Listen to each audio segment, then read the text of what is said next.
윤석열 정부의 농정 정책에 대한 평가를 한다면 10점 만점에서 몇 점을 주고 싶습니까? 아직 해결해야 할 문제가 남아 있으니까 10점을 하기는 어렵지만 네. 저는 9점은 된다고 생각합니다. 말도 안 되는 소리라고 우리 서삼석건이 장관님이 9점을 얘기하시지만 저는 1, 2점도 주기 아깝다 이런 생각이 듭니다. 유감으로 생각한다 이 정도 얘기는 저는 하고 시작하는 게 저는 좋다라고 생각을 합니다. 그럴 의향이 있습니까? 그러면 농림부를 농망부라고 얘기하면 좋겠어요? 농망부는 아니지요. 농망법이라고는 얘기 정도가 나올 정도는 이게 장관이 쓸 얘기입니까? 농업의 미래를 망칠 수 있다라고 생각합니다. 농업의 미래는 망치는 부처가 될 수도 있어요. 그러면 저는 저 나름으로는 매우 절실한 표현이었습니다, 의원님. 절실합니까? 절실한 저희는 표현입니다. 더 절실합니다. 농어촌으로 나가 보십시오. 눈물 납니다.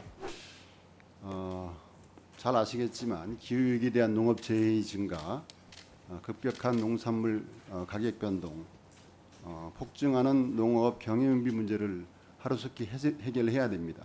그리고 이를 바탕으로 미래 농업으로 전환을 해야 되고 농촌 청년들이 이농 현상, 고령화 현상 등에 대한 시급한 대안들을 마련해야 된다. 그 시기는 저는 22대 4년 동안 반드시 이루어야 된다. 골든 타임이다. 이렇게 생각을 합니다. 동의하십니까? 네. 네. 장관님 그러면 이제 윤석열 정부의 취임도 2년이 지났는데 윤석열 정부의 농정 정책에 대한 평가를 한다면 10점 만점에서 몇 점을 주고 싶습니까? 아직 해결해야 할 문제가 남아 있으니까 10점을 하기는 어렵지만 네. 저는 9점은 된다고 생각합니다. 네. 말도 안 되는 소리라고 우리 서삼석건이 이제 여기에 이제 국민의힘 의원님들 또 우리 더불어민주당 의원님들이 대부분 농어촌 지역구의 의원님들인데 이분들이 지역에서 맞이하는 여론의 감도는 그렇지 못할 것입니다. 장관님이 9점을 얘기하시지만 저는 1, 2점도 주기 아깝다 이런 생각이 듭니다. 그래서 이런 것들을 앞으로 좁혀 나가야 된다. 머리를 맞대고 여야 간의 머리를 맞대고 그리고 농림부와도 머리를 맞대고 지하 역량을 모아 나가야 된다라고 생각을 합니다. 동의하시죠? 동의 안 합니까? 예, 물론 이제 의원님들과 뭐, 같이 논의해서 네. 예, 더 발전적인 방향으로 나가야 한다고 어쨌든 생각합니다. 이제 쌀값 하락의 문제, 한원가 폭락의 문제 예견됐던 일임에도 불구하고 적절한 대응을 하지 못했다는 부분들이 있고요. 그럼에도 불구하고 지금 야당이 제시하고 있는 뭐 농안법, 한우법, 뭐 이제 이런 법들에 대해서 거부권이 얘기가 되고 있는 합의점을 못 찾고 있는 이런 상황에서 저는 농림부 장관 그리고 정치인들도 마찬가지입니다만은 용어 선택 얘기는 상당히 함축적이고 정제되어야 된다고 생각을 합니다. 그렇지만 장관님께서는 아까 우리 문금주 의원께서 지적을 했습니다만은 그 네 번의 발언 4월 30, 5월 14, 5월 14, 5월 16 이거는 사실 허위 사실이 아니다라는 주장을 할 수는 있겠지만 상당히 절제되지 못한 정제되지 못한 표현이다. 장관인 경우에는 어쨌든 여야 간의 합의를 이끌어내고 합리적 대안을 도출해내고 그러한 이제 약간의 스펀지 역할을 해야 되는데 오히려 이제 그 투쟁이 선봉에 선 듯한 느낌을 받게 되면 이게 20대 국회를 시작하면서 바람직하지 못하다. 저는 그렇게 봅니다. 그렇게 봐서 앞으로 사과는 아니더라도 이러한 절제되지 못한 표현에 대해서는 유감으로 생각한다. 이 정도 얘기는 저는 하고 시작하는 게 저는 좋다라고 생각을 합니다. 그럴 의향이 있습니까? 저는 먼저 그 용어 선택 이야기를 하셨으니까 정확한 표현은 거부권이 저희가요. 예. 저희가 그러면 네. 그러면 농림부를 농망부라고 얘기하면 좋겠어요? 농망부는 아니지요.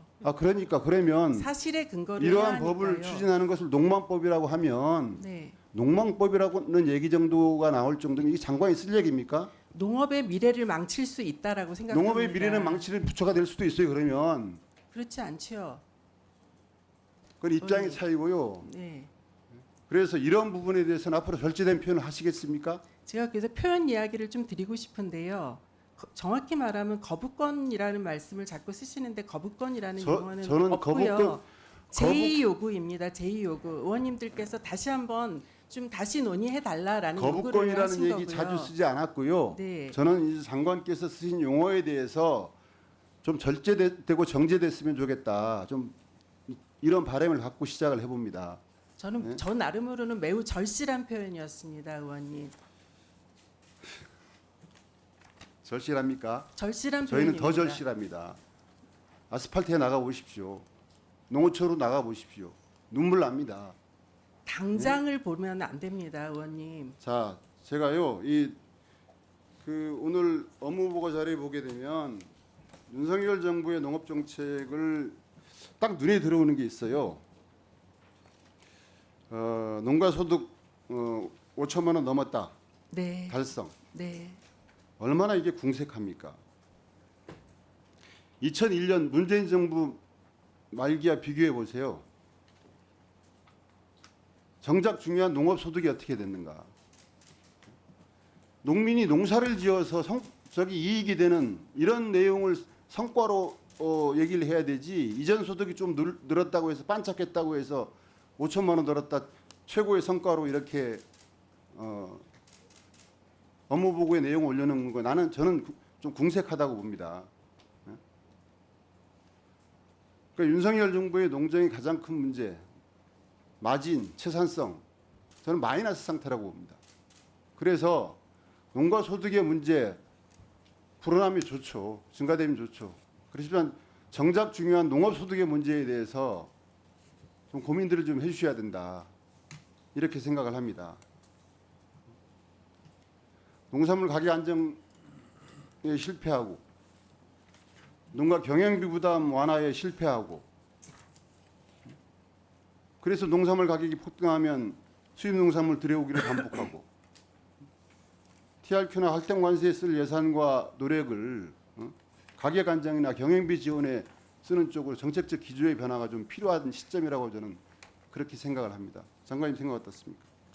저희가 할당 관세를 하는 경우는 국내 농산물 수급이 불안정한 그 경우에 불안정하게 되는 근본적인 이유가 뭘까요? 안정적으로 그 장목을 지을 수가 없는 그런 구조가 되지 않습니까? 왜 농민들이 특이성 장목 형태로 농사를 지어야 되는가? 이런 것들에 대해서 정책 당국에서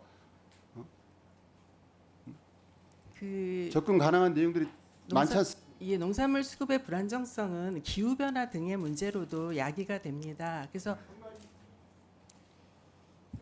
자, 마무리 주시고요.